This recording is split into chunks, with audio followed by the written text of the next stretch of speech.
Where is it written Hey, that's not your prescription. that having fun and doing something joyous like a child isn't permitted when you're an adult? It's time to wake up, Emily. His crazy was the right kind of crazy, the good kind of crazy that really spoke to me. And then she kind of gets sucked into the madness. Morning. It's not that strange, really, but someone might ask, hey, what's with all the dragons?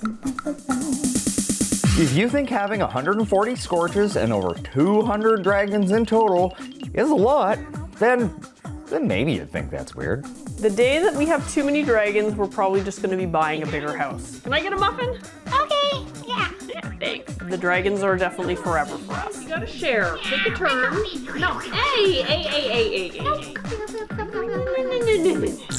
It all started about 20 years ago. I was at an old girlfriend's house, and I saw, wedged beside her bed, these little feet that were just kind of sticking up. I reached down and grabbed this little dragon and pulled him free. He looked like a friendly little guy, and I was like, Roar! Roar! I'll call you Petey. and she was unimpressed. Then, one day I was at a local thrift store, and on one of the shelves, sticking up over little boxes, Hey, was this other dragon. And I'm thinking to myself, you look just like Petey. I'm gonna call you Petunia. they were kind of fun, and they kind of spoke to a little warm spot in my heart. Maybe I could get a couple more dragons and have a little bit of fun with this. You know, like a little dragon family. And then I got to 4, and then 5, and then 10, and then 12. I realized if you're going to be a little unusual, you need to own it. I kept buying more dragons, and I started to take them out places with me because why not? Let's head to town. It was 8 years ago, and I was at a friend's birthday party. I happened to sit down next to this guy with wild red hair.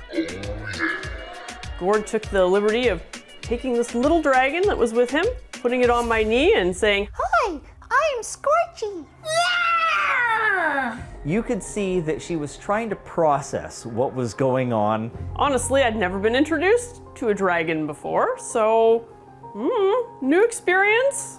You know, I don't think she'd admit it, but I think there's part of her that wanted to get up and run out of the house screaming. I actually am a big fan of fantasy fiction and medieval culture and all of the things that go along with that, including dragons. It wasn't nearly the desperate cries of an aging man trying to recapture his youth. I think she just realized it was good fun. And I'm in, 100%. Thankfully, it went well. I love the way you smile. I love how much you care. 4 years later, we got married. It was a fantasy medieval themed wedding, and the dragons were a huge part of the day. Because the dragons had become a bonding point for us in our relationship, and not having them there would have just been silly. We had dragons on all the centerpieces. Every one of the bridesmaids and groomsmen had a dragon. We had dragons carrying the rings down the aisle. Do now pronounce you husband and wife.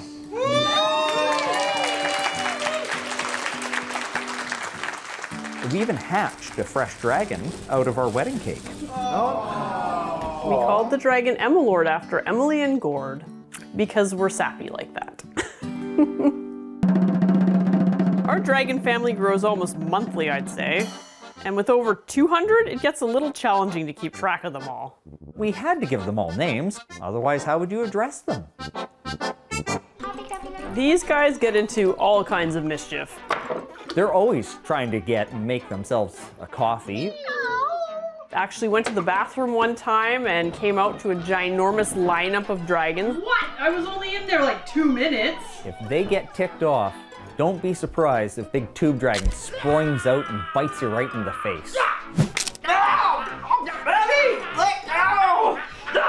At the end of the day, life is for living, and this is how we like to live, is just to enjoy it. I wonder what Gord's gonna bring us for snacks. I know it's not for everybody, but I think this world would be so much happier if people could just find that way to get some kind of joy from doing something simple and silly. Best kids ever.